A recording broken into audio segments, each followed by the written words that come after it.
memadai untuk menghadapi hal-hal seperti itu. Iya, sebenarnya kalau kita lihat tugasnya Pak di proposal pasukan stabilisasi internasional ini berat loh. Tugasnya adalah mengawasi gencatan senjata, kemudian juga mengawasi stabilitas daerah di Palestina, di Israel, dan bukan konfrontasi. Artinya dia harus menjaga benar-benar supaya gencatan senjata itu terus terjadi. Bahkan nanti tujuan akhirnya adalah kemerdekaan bagi Palestina.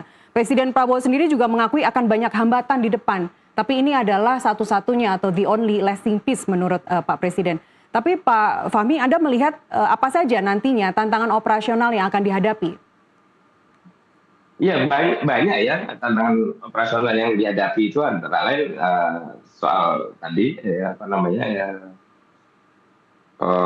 potensi gangguan baik dari vaksinasi ekstrim di pihak-pihak yang berkonflik ini, gitu ya. Kemudian juga yang menjadi tantangan lain adalah batasan kewenangan kita, gitu ya. Dan jangan lupa kita juga memiliki national caveats ya, atau pagar api gitu ya, kan, untuk menegaskan kedaulatan kita. Ya, kan kita sejak awal sudah mengatakan ya, seiring komitmen kita untuk mengirim pasukan, kita juga menegaskan pada Washington, pada forum BOP bahwa kita akan kirim pasukan, tapi ingat aturan pelibatannya kami juga ikut menentukan. Gitu. Artinya kita tentu tidak akan tunduk pada komando yang merugikan kepentingan nasional atau mencederai nilai kemanusiaan, dan itu yang sudah disampaikan beberapa hari yang lalu oleh Kementerian Luar Negeri ya, mengenai batasan-batasan atau rambu-rambu yang harus dipatuhi oleh para prajurit TNI ketika bertugas di Gaza nanti, kan gitu. Ya. Itu sudah disampaikan, sehingga saya kira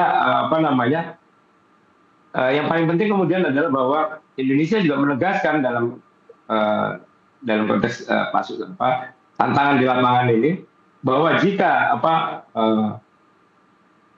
yang terjadi kemudian adalah tidak sesuai dengan apa yang menjadi rambu-rambu yang disampaikan oleh pemerintah, Indonesia masih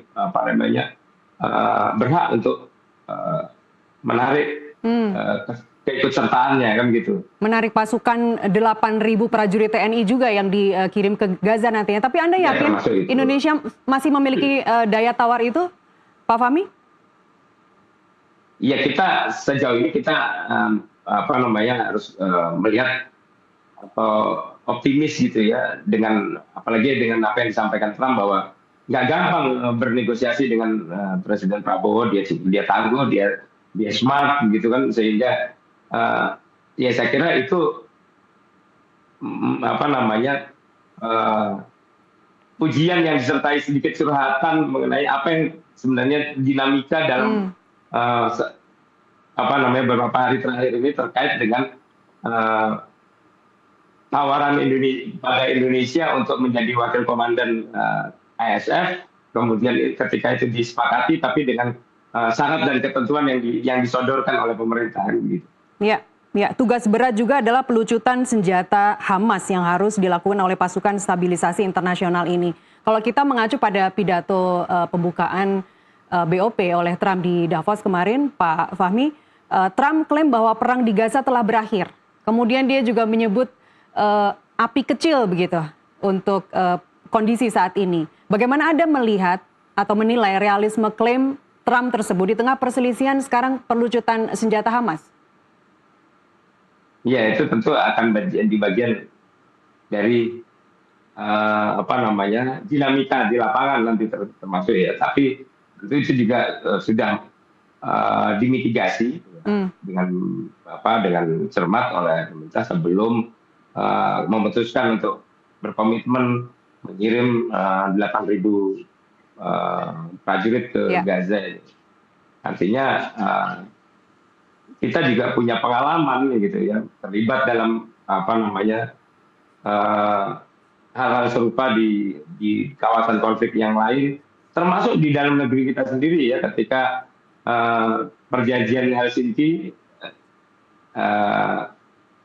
mensyaratkan kemudian apa namanya perlucutan senjata GAM gitu kan, itu kita juga sudah pernah menangani dengan baik. Dan di situ kan apa namanya bukan hanya eh, kekuatan militer yang bekerja, tapi juga kemampuan kita bernegosiasi, termasuk juga dalam hal ini ya kepiawaian dari perwira-perwira militer kita dalam hal negosiasi di lapangan, itu akan mempermudah ya apa namanya eh, pencapaian gitu. Walaupun ya tentu itu juga tetap harus dilakukan dan diingatkan untuk apa namanya waspada dan berhati-hati supaya tidak sampai kemudian eh, pelaksanaan di lapangan justru kontraproduktif dengan tujuan kita kemerdekaan Palestina dalam kerangka solusi dua negara.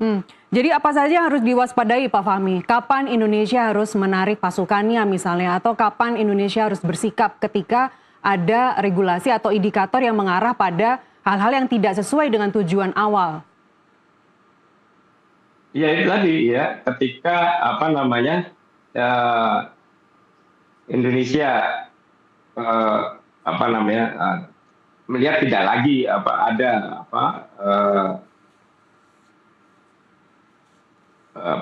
jaminan perlindungan keselamatan terhadap warga sipil Gaza misalnya, terus kemudian misi kemanusiaan tidak berjalan dengan lancar, atau kemudian ada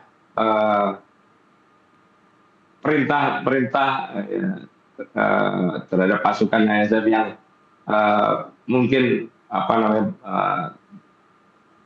melampaui kewenangan yang diberikan atau tidak sesuai dengan apa yang diatur dalam apa namanya aturan pelibatan begitu. Baik. Ya saya kira pada saat itu Indonesia sudah perlu mempertimbangkan atau mengevaluasi keterlibatannya dalam BOP.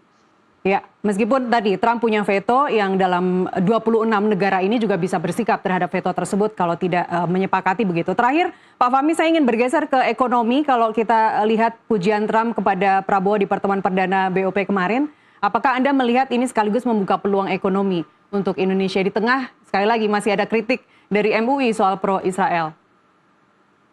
Ya, ya tentu apa namanya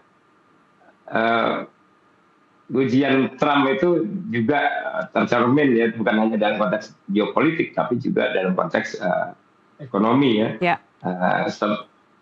Kita tahu kemarin agenda presiden ke Washington kan bukan hanya terkait pertemuan BOP tapi juga terkait perjanjian dagang dan tarif resiprokal dengan Amerika kan begitu.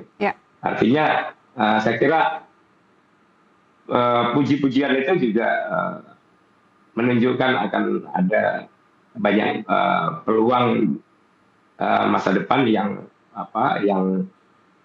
bisa kita kelola, bisa kita manfaatkan gitu ya.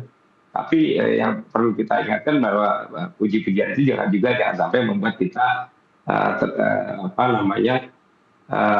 terbuai dan kemudian lengah kan begitu.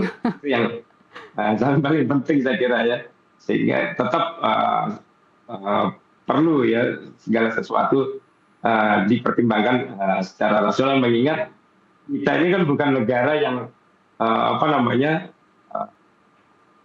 biasa-biasa saja gitu sebenarnya ya. Sumber daya alam kita melimpah, artinya, dan ada banyak